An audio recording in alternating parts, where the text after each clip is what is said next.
오늘은 교회력으로 첫 번째 주일인 대림절 첫째 주일입니다.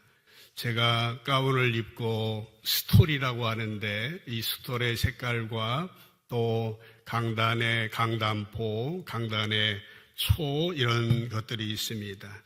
이 보라색으로 되어 있는데 보라색의 의미는 사실 대림절에도 저 색깔이 나오고 또 고난주간 그 사순절 때에도 저 색깔이 나옵니다. 그 의미는 자신을 성찰하고 자신의 깊은 곳을 생각할 수 있도록 돕는 색깔이 보라색이라고 그렇게 의미하는 바가 있고요.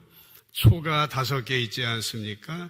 첫 번째 초의 의미는 기다림의 촛불, 또 소망의 촛불이라는 의미를 가지고 있습니다. 이제 오늘부터 대림절을 시작할 때에 정말 예수님이 지난해도 오셨는데 또 오시는데 그거 그거지 않냐 생각하시지 말고 정말 예수님을 마음속에 모실 수 있도록 마음의 문을 열고 마음의 문을 정결하게 준비해서 내가 주님 안에 주님이 내 안에 주님처럼 말하고 생각하고 행동하는 여러분들의 복된 대림절 절기 되시기를 주님의 이름으로 간절히 축복합니다. 대림절이 시작되면은 우리가 보지 않고 넘어온 누가복음 2장 설교를 하기로 했는데 오늘 본문은 지난 주일 본문과 연결되는 본문이기 때문에 이번 주와 다음 주까지는 4장을 계속해서 설교하려고 그럽니다. 미국의 벤 후퍼라고 하는 소년의 이야기로부터 오늘 말씀을 시작하려고 합니다. 브라이언 하버라고 하는 사람의 책에 나오는 이야기인데 벤이라고 하는 소년은 미국의 테네시주의 작은 마을에서 불우한 가정 사생아로 태어났습니다. 체구도 작아서 늘 친구들에게 따돌림 받았고 동네 어른들도 자기의 자녀들이 벤과 노는 것을 원하지 않았습니다. 이렇게 불우한 시기를 보내고 있는데 12살 때였습니다. 마을에 새로운 목사님이 부임하셨는데 얼마 지나지 않아서 그 목사님이 좋다는 소문이 동네에 퍼지게 되었고 이 벤은 목사님의 설교가 듣고 싶어졌습니다. 그는 두려웠지만 여러 번 망설인 끝에 용기를 내어서 주일 아침 교회에 갔습니다. 좀 늦게 예배당 안으로 들어가서 맨 뒷자리에 앉아 있다가 축도 시간 끝나면 살짝 빠져나왔습니다. 처음에는 설교가 잘 들어오지 않았는데 한두 번 나가면서 하나님의 사랑이 그 소년의 마음에 와 닿게 되었습니다.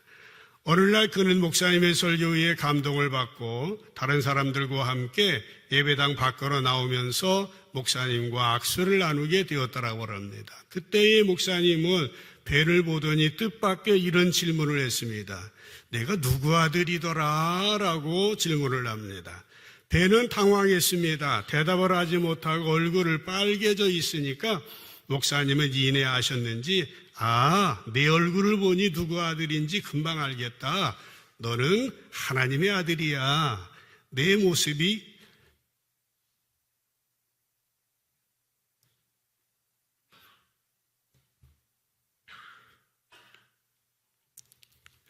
그것을 말해주고 있다. 그러면서 목사님은 벤의 등을 두드려주면서 너는 하나님의 아들답게 훌륭한 사람이 되어야 한다라고 하셨다고 합니다. 그로부터 그의 인생이 계속 전개되어서 41살 때였던 1911년에 화면에 보시는 저 인물이 됩니다. 저 사람이 바로 미국의 테네시 주의 주지사가 되었는데 취임하는 그날 이런 간증을 했다고 합니다. 내가 12살 때 고향 교회 목사님에게 하나님의 아들이라는 말을 듣던 그날이 바로 테네시 주의 지사가 태어난 날입니다. 라고 하는 것입니다. 사실 여러분, 이 벤이라고 하는 소년이 사생아로 태어난 것은 누구의 잘못입니까? 자기의 선택입니까? 그가 키가 작게 태어난 것은 누구의 책임입니까? 자기의 책임이 아닙니다. 그러나 사람들은 대부분이 이런 외적인 것으로 사람을 평가합니다. 외적인 조건으로 사람을 판단합니다. 여러분, 우리는 결코 타고난 것으로 다른 사람을 판단하거나 평가해서는 안 됩니다. 그것은 옳은 일이 아닙니다. 하나님께서는 어떤 사람에게는 가난한 가정에서 태어나게 하시고 어떤 사람에게는 부유한 가정에서 태어나게 하시고 어떤 사람은 한국 사람으로 유럽 사람으로 아프리카 남미 사람으로 태어나기도 하시고 안타깝게도 어떤 사람은 북한에 태어나기도 하시는 것입니다. 또 어떤 사람은 어렸을 때에 병으로 사고로 부모님을 잃어버린 경우도 있게 하시는 것입니다. 이런 것들은 우리 자신이 선택할 수 없는 부분인 거예요. 그런데 우리가 그런 것들을 가지고 사람의 우열을 평가하고 판단한다고 한다면은 보통 잘못된 것이 아니다라고 하는 것입니다. 우리가 이런 생각으로부터 벗어나기만 한다 할지라도 훨씬 더 많은 사람들을 품을 수 있을 겁니다. 오늘 벤이라는 사람의 이야기처럼 단지 나와 다른 환경에 있다고 해서 그 사람을 배척하거나 그 사람과 친하게 지내지 않거나 나와 다르다고 해서 다른 사람을 따돌리고 판단하는 것은 하나님 앞에서 죄를 짓는 것이다 라고 하는 사실인 것입니다. 요한복음 5장에 보면은 여러분이 잘 아시는 베데스다 연못가에 38년 된 병자의 이야기가 나옵니다. 그 안에는 많은 병자들이 있었습니다. 맹인들이 있었고 발 저는 사람, 혈기 마른 사람들이 있습니다. 이 사람들은 이 연못에 물의 움직임을 기다리고 있었습니다. 왜 거기 기다립니까? 전설에 의하면 가끔 천사가 내려와서 물을 움직이는데 물을 움직인 다음에 가장 먼저 들어가는 사람이 병이 낫는다라는 이야기가 있었기 때문에 많은 병자들이 모여 있었습니다.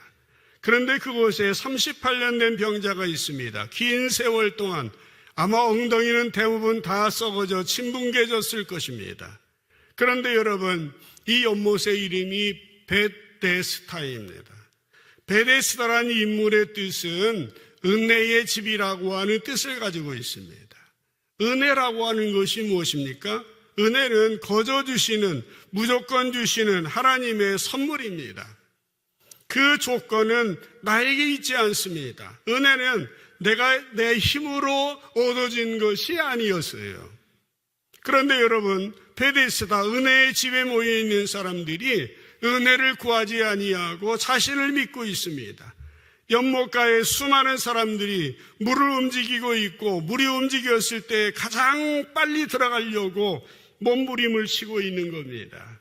그런데 그 현장에 예수님이 오셨습니다. 네가 낫고자 하느냐? 이 병자는 예라고 대답하지 않아요.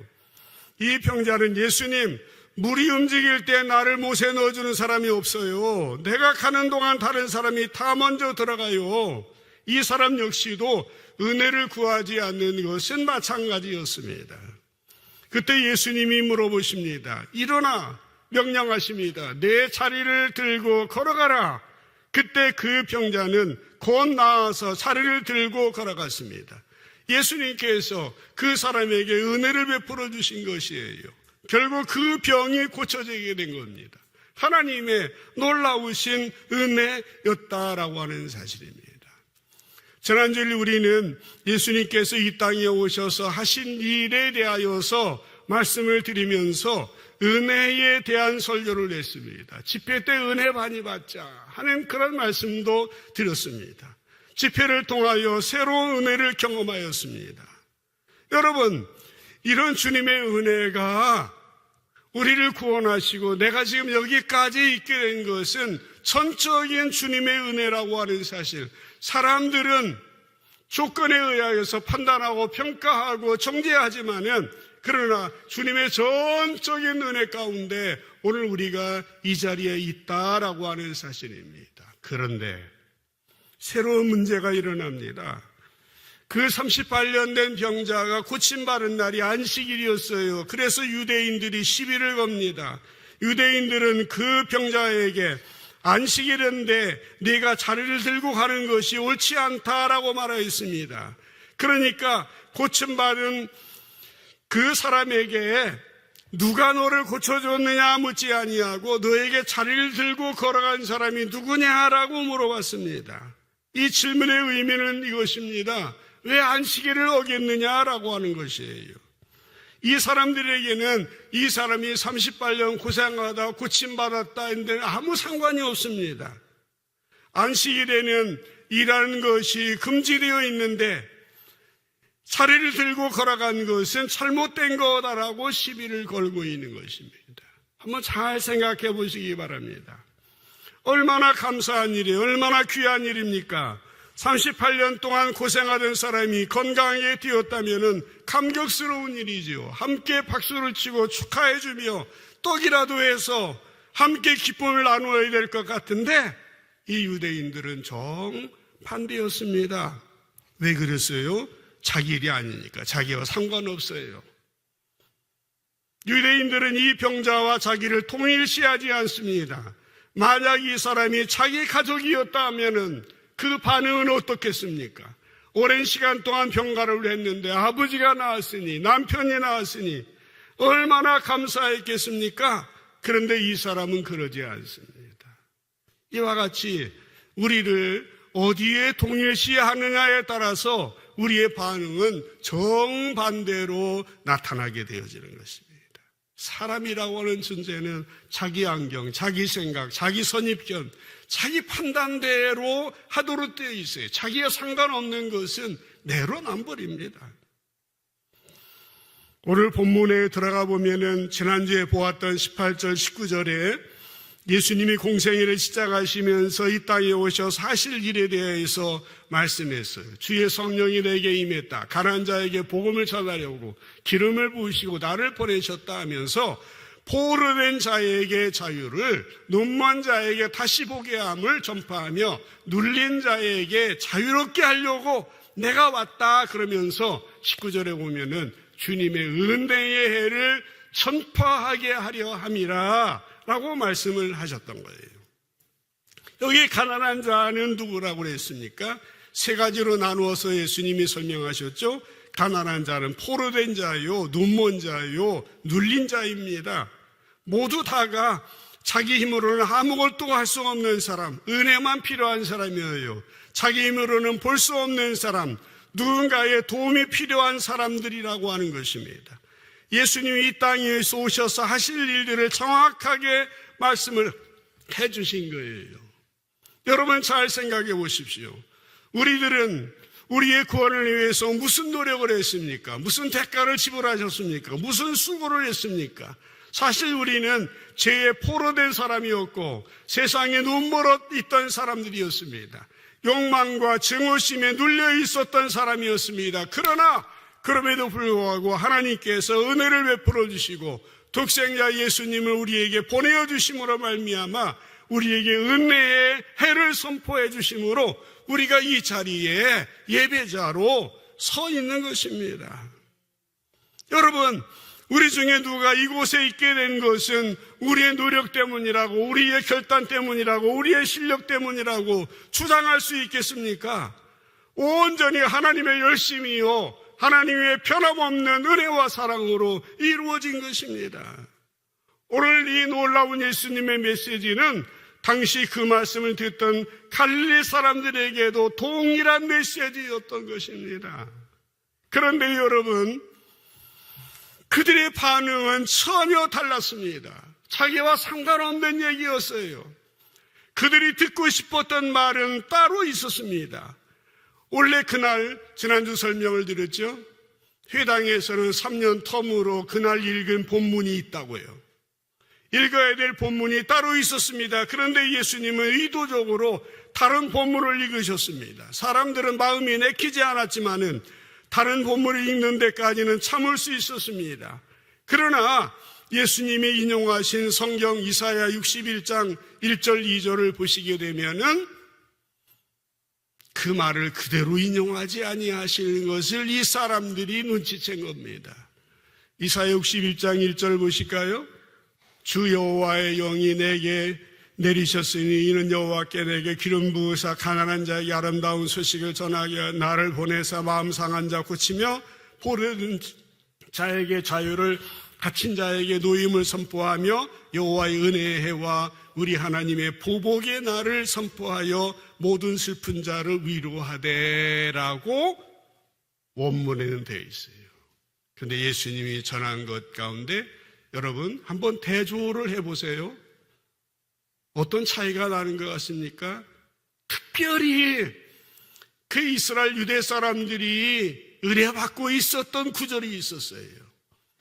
1절하고 18절은 비슷합니다만 2절을 보세요.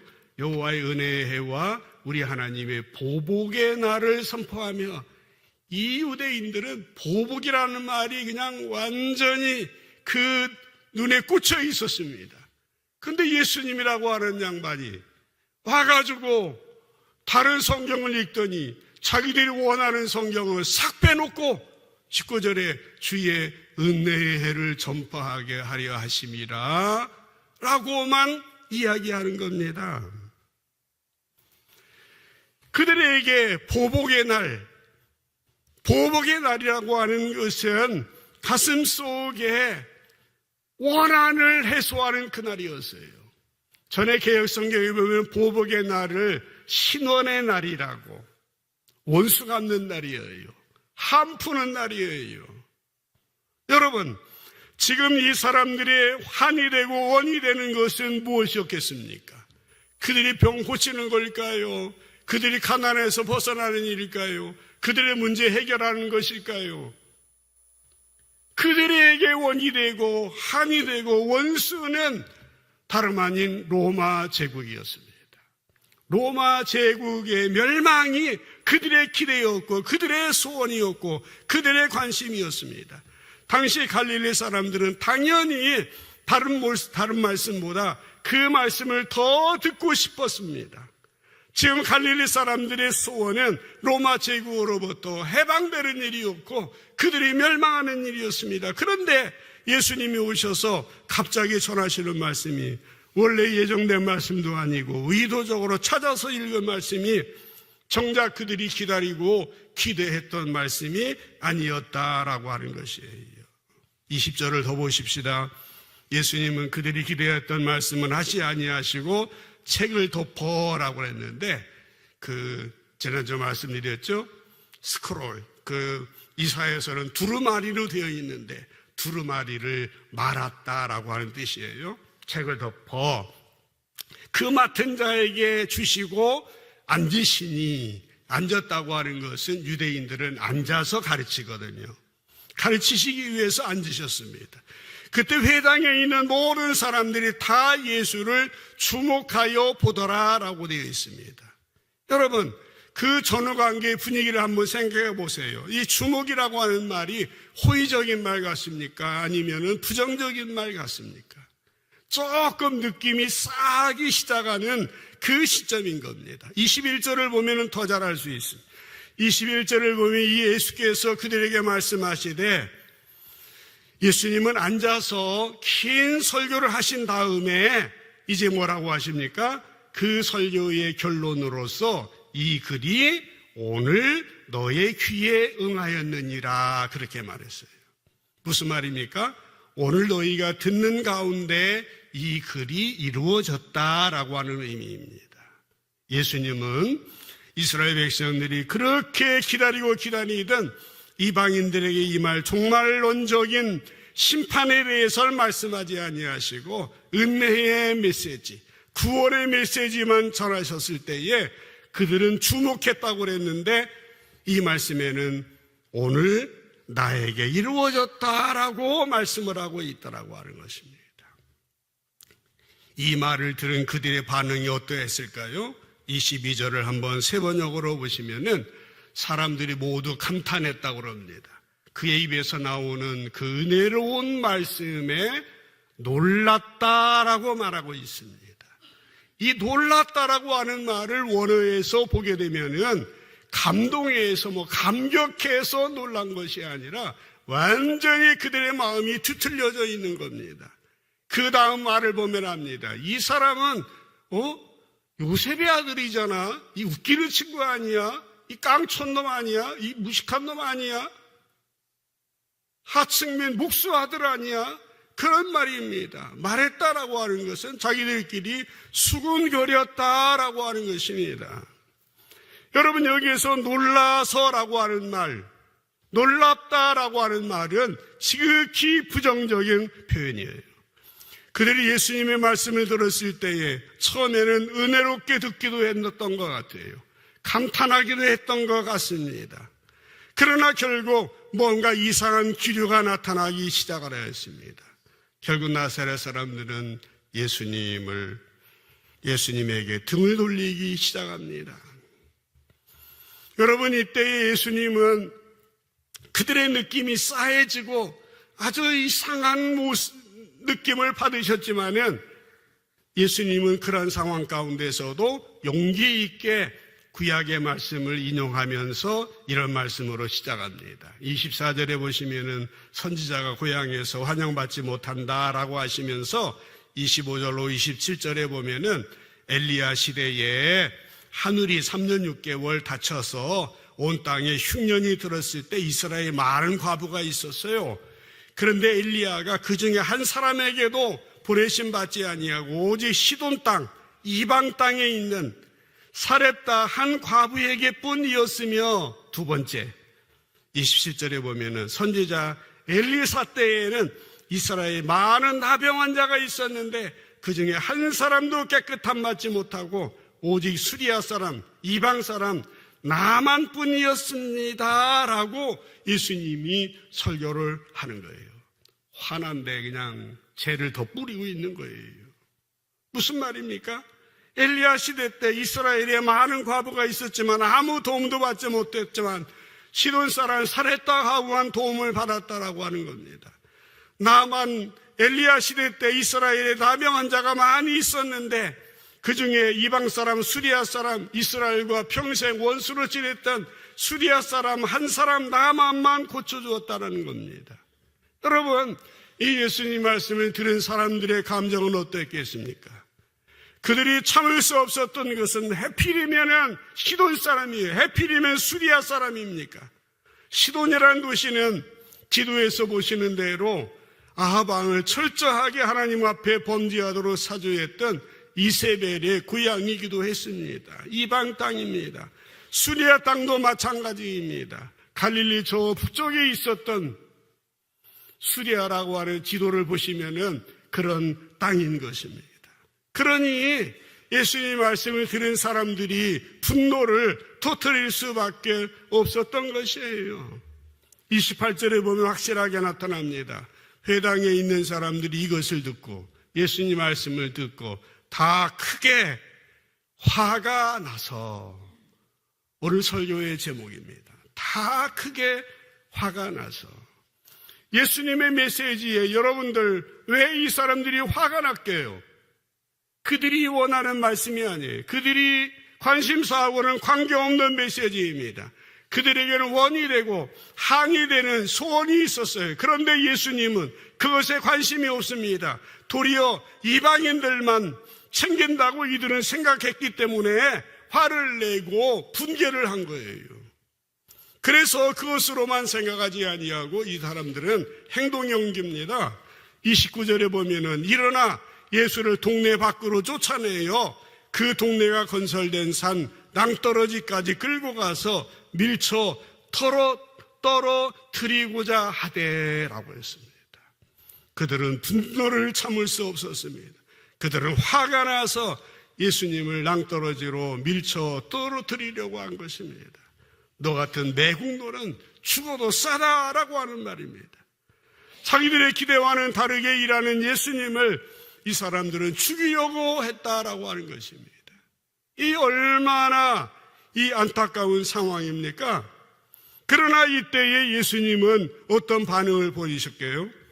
마지막 30절 우리가 보았습니다마는 예수께서 그들 가운데로 지나서 가시니라 라고 말씀을 하고 있습니다. 세 번째 성경에 보니까요, 그러나 예수께서는 그들의 한가운데를 지나서 떠나셨다라고 그렇게 나와 있습니다. 여러분, 지금 어떻게 이런 일들이 가능합니까? 지금 사람들은 자기들이 기대한 것과 다르게 일이 진행되니까 화가 났어요. 분노하고 있습니다. 분개하고 있어요. 이 사람들 중에 몇 사람이라도 정말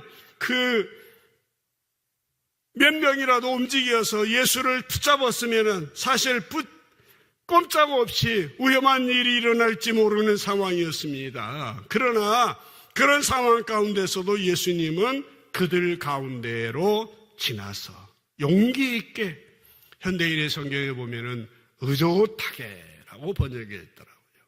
참 잘했더라고요. 의젓하게, 용기 있게, 당당하게, 유유히 그들 가운데로 지나가셨다라고 하는 사실인 것입니다.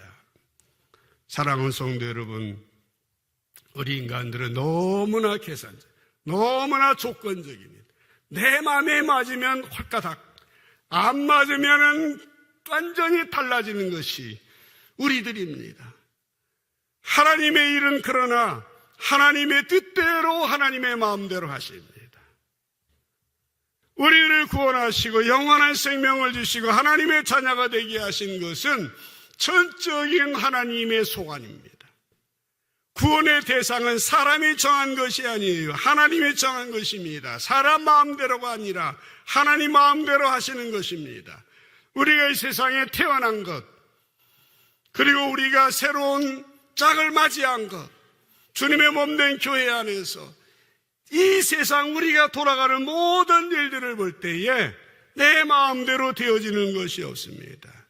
우리의 구원은, 우리의 인생은 온전히 하나님의 열심이요, 하나님의 변함없는 사랑, 변함없는 은혜, 하나님의 섭리와 경종 가운데 이루어진 것이에요. 근데 지금 갈릴리 사람들은 왜 화를 냈습니까? 그들의 생각과 다르기 때문에. 자기들은 하나님의 선민이라는 겁니다. 자기들은 구원받았다는 겁니다. 다른 사람들은 이방인들이라는 거예요. 그들은 망해야 된다라고 하는 것입니다. 근데 여러분 잘 생각해 보시기 바랍니다. 하나님께서 이스라엘 백성들을 왜 선택하셨습니까? 그들이 무슨 조건이 있었나요? 그들이 성실했나요? 능력이 있었나요? 뭐 특별한 게 있습니까?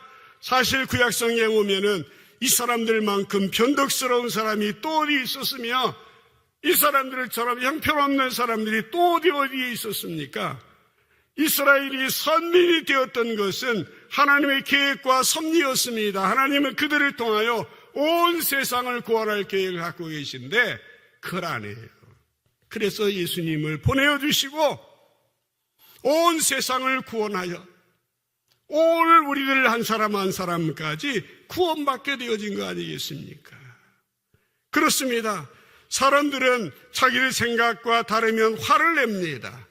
예수님을 죽이려고까지 하는 겁니다. 낭떠러지에 밀어철려고 합니다. 그러나 예수님 어떻게 하셨다고요? 모든 것에 초연하셨다 라고 하는 겁니다. 그러므로 우리가 신앙생활하면서 금해야 될 것 두 가지만 말씀을 드리고 말씀을 마무리하겠습니다. 나 아니면 안 된다라고 하는 생각을 금하셔야 됩니다.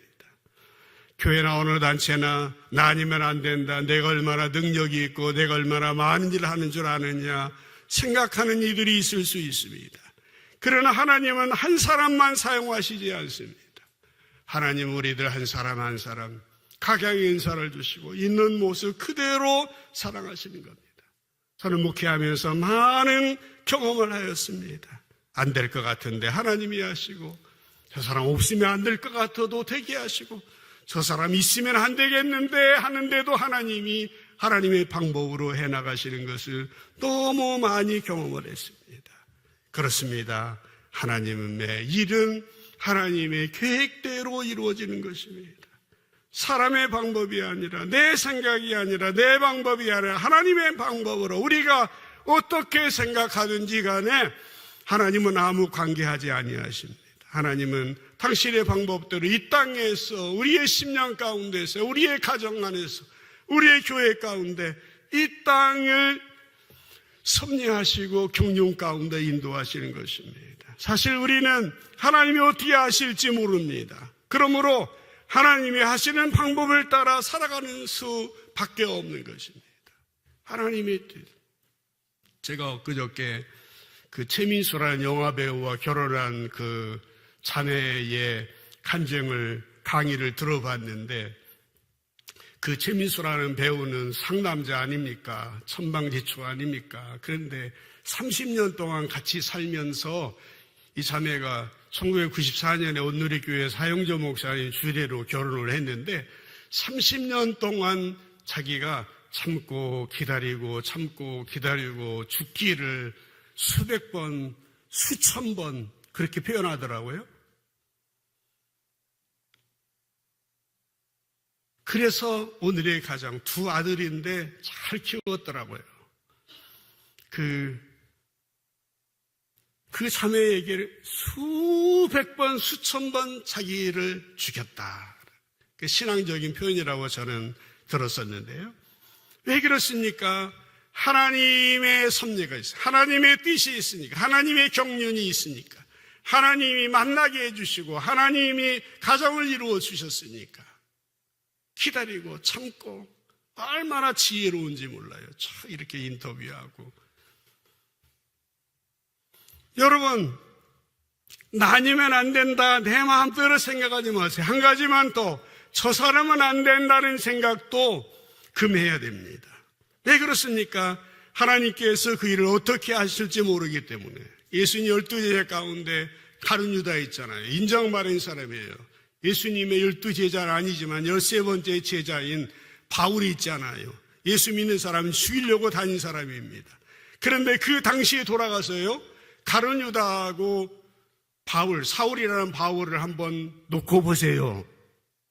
누가 더 크게 쓰임받을 것 같았겠습니까? 아마도 사람들은 모두 다 유다라고 그렇게 말했을 거예요. 그러나 여러분 아신 것처럼 나중은 완전히 반대였습니다. 한 사람은 은30의 스승을 팔아버리고 자기 스스로 자살했고, 다른 한 사람은 2000년이 지난 오늘에도 모든 그리스도인들에게 존경받는 신앙의 선배가 되었습니다. 옛날이 어떻다 상관없습니다. 변화되어 새 사람이 되는 겁니다. 우리 중에도 저 사람이 하면 안 될 것 같은데 생각하는 경우도 있습니다. 그러나 참고 기다릴 때에 하나님의 뜻이 아니면 하나님이 정리하셔요. 하나님이 되게 하시는 것입니다. 우리는 두 가지 꼭 생각하십시다. 내 생각, 내 마음대로 하지 않는 겁니다. 나와 상관없는 일이면은 벤 후보 얘기도 했고 38년 된 병자 얘기도 했습니다만은, 그러나 내 마음과 연결된 그런 어리석은 어린아이 같은 행동에서 우리는 벗어나야 됩니다. 나뉘면 안 된다 하지 마시고, 저 사람은 안 된다 하지 마시고, 하나님이 어떻게 하시나, 하나님이 어떻게 하실지 모른다, 하나님의 섭리와 경륜을 의지하고 하나님의 마음으로 우리가 사람을 보고 일을 해나가시는 겁니다. 사실 우리 한 사람 내세울 게 뭐가 있습니까? 아무 공로 없고 아무 수고도 없이 하나님의 자녀 아닙니까? 저는 목회 해나가면서 거의 마무리 단계에 왔는데 그 생각이 소록소록 납니다. 야, 똑같은 촌놈이 서울 와가지고 이렇게 좋은 교회 담임 목사 됐는데 얼마나 수제 맞았냐. 저는 사실 그런 생각 잘 못했고, 신자들이 얼마나 더 잘해주나, 장로님들이 얼마나, 그런 생각을 많이 했는데 오늘날 아내가 그 얘기 하더라고요. 우리가 지금까지 신자들이 인정받고 사랑받고 은혜로운 교회로 목회했으면 되는 것이지 다른 뭐가 무슨 이유가 있느냐. 제가 한 대 두드려 맞은 것처럼 그때부터 노골노골 해줬습니다. 마음이 그냥 확 열려가지고 다 좋습니다. 여러분, 오늘 해당에 있는 자들이 크게 화낸 것처럼 내 마음과 다르다고 화내고 분내는 어리석음을 버리셔야 됩니다. 교회 안에서도, 여러분의 가정 안에서도, 자녀 부부관계 속에서도 이 어리석음을 버려야 됩니다. 사람의 눈으로 사람을 판단하거나 평가하지 마시길 바랍니다.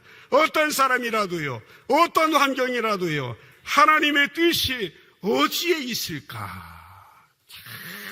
잘 헤아려 보세요. 성찰이라는 말 좀 많이 쓰죠. 깨달음이라는 말 많이 쓰죠. 하나님의 뜻이 어디에 있는지 저는 그런 생각을 합니다. 상식적으로 하세요. 상식적으로 탈 안 되걸랑 양심적으로 하세요. 양심에 털나지만 않았다면 양심적으로 하세요. 그렇게 안 되면은 법대로 하세요. 그러면 됩니다. 은혜의 사랑 아니더라도 상식대로, 양심대로. 하나님은요, 우리들에게 그냥 얼마나 잘 분별할 수 있도록 지혜를 주셨는데, 어떤 분들이 그래요.